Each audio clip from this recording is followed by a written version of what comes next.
Okay, let's go ahead and talk a little bit about how the United States during the late 1800s, early 1900s dealt with its Latin American neighbors.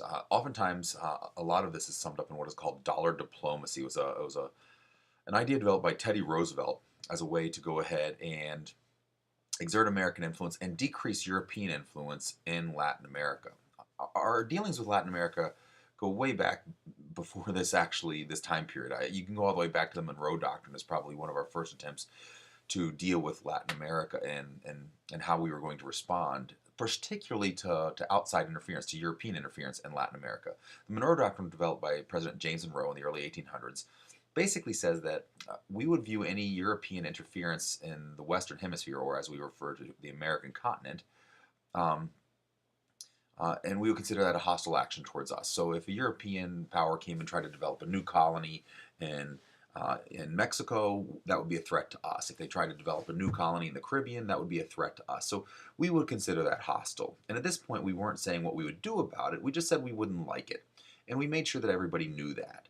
And in fact, till this day, the Monroe Doctrine is still in force. We've been pretty consistent over the past 200 years that other nations around the world, if you come over to the Western Hemisphere, South America, Central America, North America, uh, the American continents or the American continent, that we would view that as a hostile action, that we're going to take offense to that and we're not going to like it. You can go all the way up to the Cuban Missile Crisis with the Soviet Union. We take very seriously other nations from the Eastern Hemisphere, the eastern side of the world, coming over to the Western Hemisphere, and we consider that a threat. 100 years or so after the Monroe Doctrine, enter Teddy Roosevelt. And he adds on to the Monroe Doctrine, adding on what was basically the Roosevelt Corollary. Basically, that look, it's the entire Western Hemisphere, and further, if you come over here, you're going to tick us off, and you risk running into a military conflict. He kind of adds military force into the equation, whereas the Monroe Doctrine doesn't explicitly state what we'll do. The Roosevelt Corollary starts to go ahead and imply a potential military threat here. So we're kind of going ahead and upping the ante a little bit here, that you're risking a military conflict. And this is all issued and this is all stated in 1901.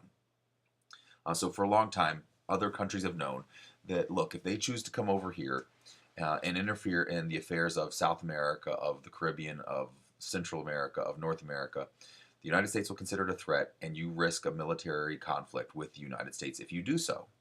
So that's our well-established policies of the United States. And so Teddy Roosevelt, after doing this, is now a little worried because the bottom line was that a lot of European countries did have significant affairs here in the in the Americas, and they were involved over here. And so one of the big things that got them involved over here were the debts that the Latin American countries owed to a lot of their former colonial masters, to France, to Spain, to Great Britain. And Roosevelt didn't like this. He knew this gave the Europeans a reason to come over here, and we couldn't exactly say they couldn't because they do have a right to try to collect debts. Um, and so Teddy Roosevelt wanted to remove that from potentially bringing us into an armed conflict with the European power. And so what he does is he goes to American bankers and he convinces them that they should loan money to the Latin American countries so they can pay off their debt to the Europeans. The bankers are a little wary about this. They said, hey, they haven't always paid off their debts to the Europeans before. What if they don't pay off their debts to us? We've got a business. Roosevelt says, don't worry, the American government will back you up. And if that happens, we'll go ahead and we'll step in. And there was an example where we did step in. The country of Nicaragua, we had loaned them money, and they didn't pay it off. And the American government steps in, pays the bankers back. And now the American government goes down to Nicaragua and starts trying to collect on the debt. The first thing we do is we go to the Nicaraguan government and we say, hey, we're going to go ahead and run your railroads, and we'll collect all the money that people pay to use your railroad, and with that we'll pay off the debt. The problem was that wasn't enough money. Not enough people used the railroad. And so then we started collecting their customs and duties, basically their taxes for them.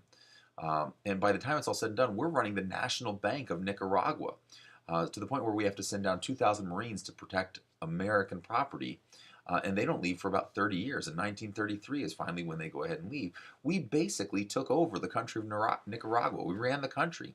And a lot of the distrust between Latin American countries and the United States can be traced back to this time period where we really get heavily involved in a lot of Latin American affairs.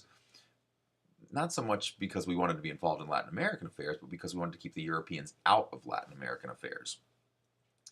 And this was not an unjustified fear. This had actually happened before. You look at, well, that was kind of crazy that we went down to Nicaragua, but in Mexico, there was certainly an example of this. In Mexico, the president, Benito Juarez, after the Mexican-American War and several other wars in Mexico, Civil War and stuff like that, they weren't able to pay off their debts to France. And Napoleon III, who was the Emperor of France at the time, says, well, you know what, we're going to go ahead and make sure you pay off the debts. And they send over a guy, Maximilian, to set himself up as the Emperor of France and or of Mexico.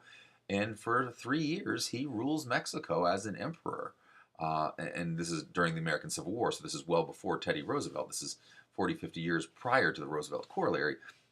But this is still very influential on how Roosevelt's thinking. We had examples where the Europeans had come over and had gone ahead and taken over Latin American countries, in this case Mexico, because of debts that were owed to European nations. Not all presidents, though, choose to follow Roosevelt's example. In fact, immediately following Roosevelt, well, I shouldn't say immediately, that William Howard Taft was in there too, but after Roosevelt, better way to say it, Woodrow Wilson comes along and he says, you know what, I don't want to be involved in all these other little countries. And so he comes up with what's called watchful waiting, or some people call it missionary diplomacy, where he's not just, he says, look, if you don't have a government that we like, i.e. a democratic form of government, we just simply won't talk to you. We won't recognize you. So we go from a situation where Teddy Roosevelt not only recognizes them, but he gets involved in every little detail of running them, to a President Woodrow Wilson who says, hey, unless you play our game, unless you do what we want you to do, we're not even going to talk to you. And again, so this is a lot of where, some of the tension sometimes that is between Latin America and the United States comes from. It traces its roots back to this time frame, to this time era. And so once again, here's a few little questions you could go ahead and quiz yourself on. Can you answer some of these questions? Go back and look through these. If you can't, go back and rewind. You can pause the screen now and go through these questions and see how much you remember from what we just talked about. Thanks.